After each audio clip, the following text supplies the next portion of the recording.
Falando do Mauro Cid, vamos falar do Mauro Cid, porque a essa altura todo mundo já ouviu os áudios bombásticos vazados do tenente-coronel Mauro Cid, ex-ajudante de ordem do presidente Bolsonaro, que vazaram aí no final de semana, no último final de semana. Eu não vou colocar os áudios aqui, porque a essa altura só não ouviu quem estava dentro de uma caverna, ou quem estava lá na China, mas eu quero usar aqui alguns minutinhos do programa para fazer alguns comentários. Engraçado que no Brasil as coisas acontecem de forma tão rápida que parece que tem dias que eu estou querendo comentar esse assunto, mas esse é o primeiro programa onde eu tenho oportunidade. A primeira coisa que eu quero falar sobre esses comentários, sobre esses áudios, é que o áudio, para mim, não trouxe muitas novidades, exceto algumas que eu já vou apontar em seguida. E por que eles não me trouxeram novidades? Porque eu já sabia, eu já tinha conversado com pessoas, não vou dizer se conversei com o próprio Cid ou não, vocês façam as suas conjecturas, mas eu já tinha ouvido de várias fontes, independente do próprio Cid, que era exatamente esse caminho da relação entre os investigadores e os presos. Eu vou além. Vou fazer um negócio aqui.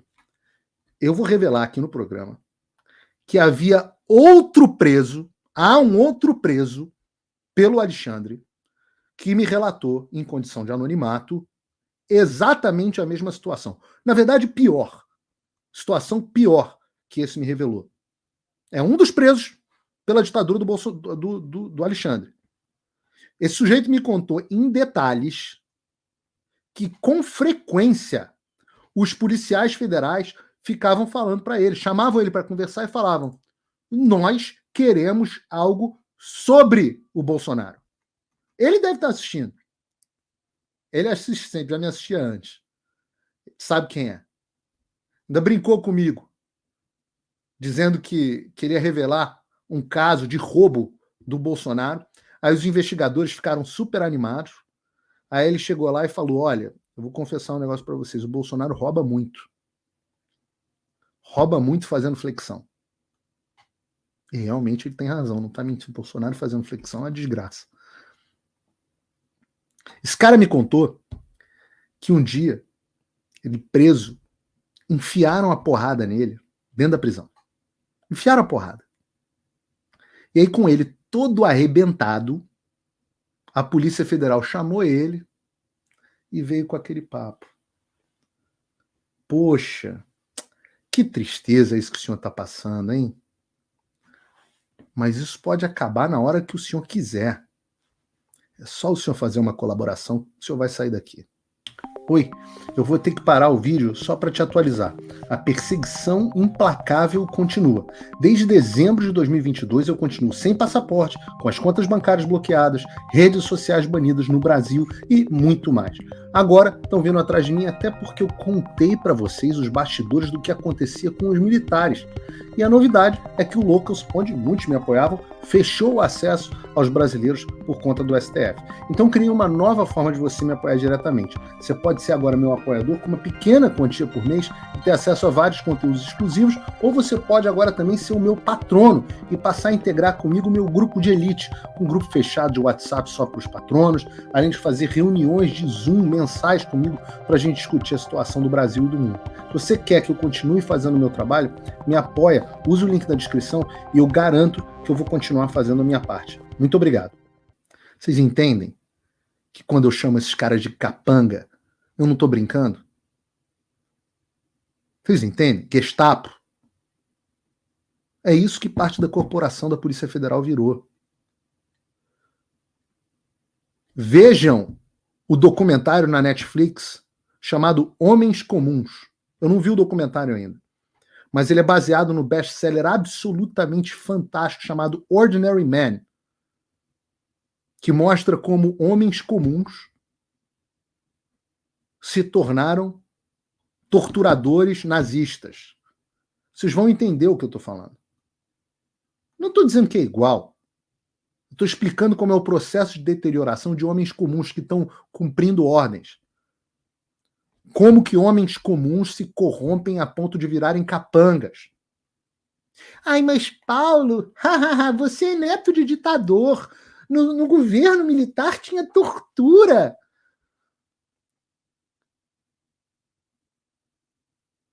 Tinha tortura bancada pelo regime? Ou era caso isolado?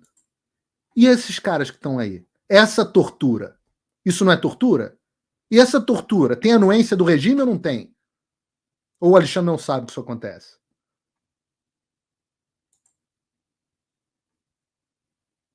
Ameaçar a esposa e o pai do cara, no caso do Mauro Cid. Agora, e aí esse é o momento onde a minha audiência fica chateada comigo.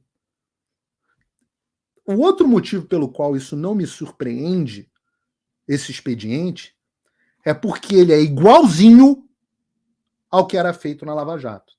Sob aplausos de muitos de vocês. Eu vou dizer que eu tenho um amigo, ninguém me contou que ouviu falar. Eu tenho um amigo que passou por uma situação análoga. Foi preso preventivamente, apanhou na prisão, os procuradores do Rio de Janeiro mandavam a Polícia Federal. Olha isso. Os procuradores do Rio de Janeiro, o doutor Marcelo Bretas, os procuradores do Rio de Janeiro, que estão todos enrolados, o Marcelo Bretas já saiu fora, já se ferrou todo. Mas eles mandavam a Polícia Federal botar ele no camburão, fechado, 6 horas, trancado no camburão, estacionado no sol do Rio de Janeiro. E se você é do Rio de Janeiro, meu amigo, você sabe o que é ficar. Você consegue imaginar o que é você ficar fechado 6 horas num camburão. Preto. Depois mandavam ele de volta para a prisão. Mesmo papo. Senhor, isso pode acabar só o senhor colaborar. Ele não colaborou. Aí, como não colaborou, chegaram a ameaçar o divórcio, ameaçar anular o divórcio do cara para tomarem os bens das filhas dele e falaram: as suas filhas vão passar necessidade, hein? E esse cara acabou inocentado. O cara acabou inocentado. Aconteceu alguma coisa com os procuradores torturadores? Não. Vem um lado bom. Tinha um cara dentro da Polícia Federal que dizia que os procuradores estavam fazendo isso, estacionava o carro na garagem, coberta, abria e falava: fica aí, daqui a 6 horas eu volto. Você vê que tem gente humana e gente desumana dentro da corporação. É por isso que eu sou contra um Estado todo-poderoso. Fora da lei não há nada além da barbárie. Pode ser militar, pode ser civil, pode ser pró-Lula, pode ser contra Lula, pró-Alexandre, pró-Bolsonaro, contra Bolsonaro. Tem que valer a lei, pô. Pro pior bandido. Vocês sabem qual é a diferença da Lava Jato pro que está acontecendo agora? Na Lava Jato cabia recurso. Tinha quem apelar. Vocês sabem quem soltou o cara a quem eu estou me referindo? O Gilmar Mendes. Cadê o senhor Gilmar Mendes agora? Cadê Gilmar? Garantista, grande jurista. Cadê você? Por onde anda? Tá em Portugal? Cadê o Prerrogativas? Cacai? Pô, grande advogado. Cadê? Todo mundo apoiando o que está acontecendo. Eu tenho moral para cobrar vocês. Porque eu cobrei devido processo legal para todo mundo. Eu defendi até o Marco Aurélio, o ministro Marco Aurélio. Agora tá querido pela direita, mas eu fiquei defendendo sozinho quando ele soltou o André do Rap, porque dizer que o processo não tinha capa, graças a vacilo do Ministério Público. Eu sou garantista. Eu defendo os direitos civis. Gilmar, Prerrogativa, vocês me desculpem, todos oportunistas. Os lavajatistas que dizem, não, tinham 2 Moros. Um Moro juiz e um Moro político. A gente tem que criticar o Moro político e preservar o Moro juiz. Mas vocês, Gilmar, Prerrogativas, todo mundo, vocês aguardem. Porque o chicote mudou de mão e vai mudar de mão de novo. E vocês vão ser julgados no futuro sob esses critérios. Sem lei, na barbárie. Ou vocês acham que vão ficar no poder para sempre? Pô, tem que ser muito idiota para não entender que os ciclos como estão acontecendo. PT, vocês acham que quando chegar a hora de vocês, o processo legal vai ser respeitado? Ah, aguardem, queridos.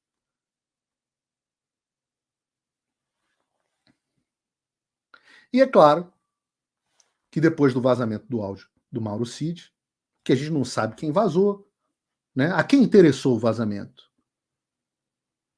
Não sei por que o Cid mandou esse troço, mas depois de tudo isso, o que aconteceu? O cara foi preso.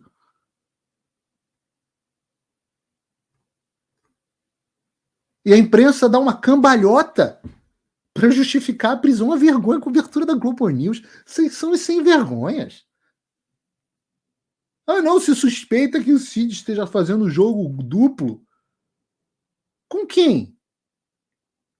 E que detalhes da tal da colaboração sigilosa foram vazados naquele áudio para justificar a prisão? A única coisa que se tornou pública foi o fato de que a delação foi obtida, a colaboração foi obtida por coerção. E nenhum jornalista falou nada, não, tá tudo certo.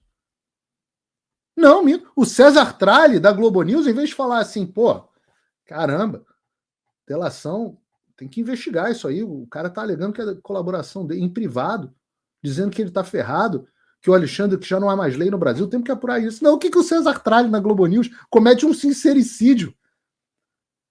Também, olha com quem que ele foi mexer. É, né, César? Quase que com um sorrisinho, quase com um sorrisinho no rosto. Foi mexer com o nosso líder, nosso ditador supremo. Dá nisso, né? Não é, César? Vocês passando vergonha, recebendo áudio do advogado do Cid, onde o cara desmentiu a imprensa diretamente, frontalmente. O advogado do Cid que diz que não gosta do Bolsonaro e é fã da Globo News. Mas nem ele aguenta mais tanta mentira. Vejam o vídeo da Bárbara, te atualizei. Posta lá o áudio completo. A verdade é que o Cid foi preso porque essa história desnudou o Alexandre.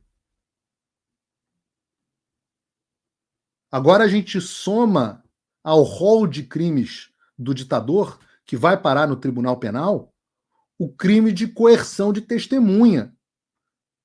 Ou melhor, que pode configurar em tese, como ele gosta de dizer nos processos, em tese, pode configurar em tese crime de coerção de testemunha. E o Cid? É um desses, premiado, carreira linda, primeiro de turma, forças especiais, ajudança de ordem do presidente, tinha tudo para sair general, chegar até 4 estrelas.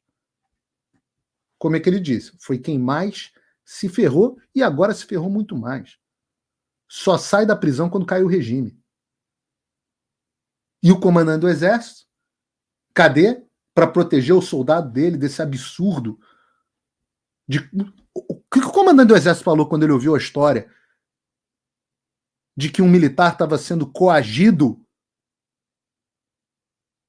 que sequer deveria estar sendo julgado pela justiça comum? Tudo que ele fez foi dentro das funções dele? O que disse o comandante do exército? Nada, ele está lá com os 700 mil que ele ganhou.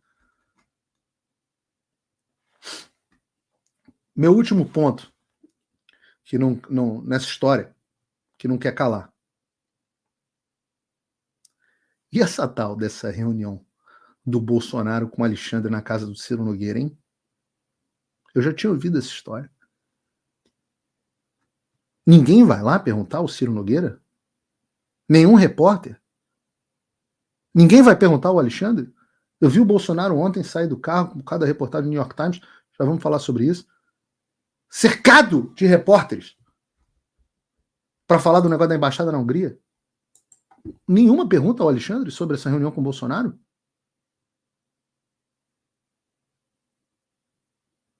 Que reunião é essa? O que eles discutiram?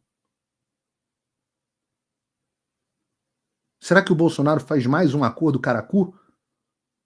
Onde o Alexandre entra com a cara e o Bolsonaro entra com o resto?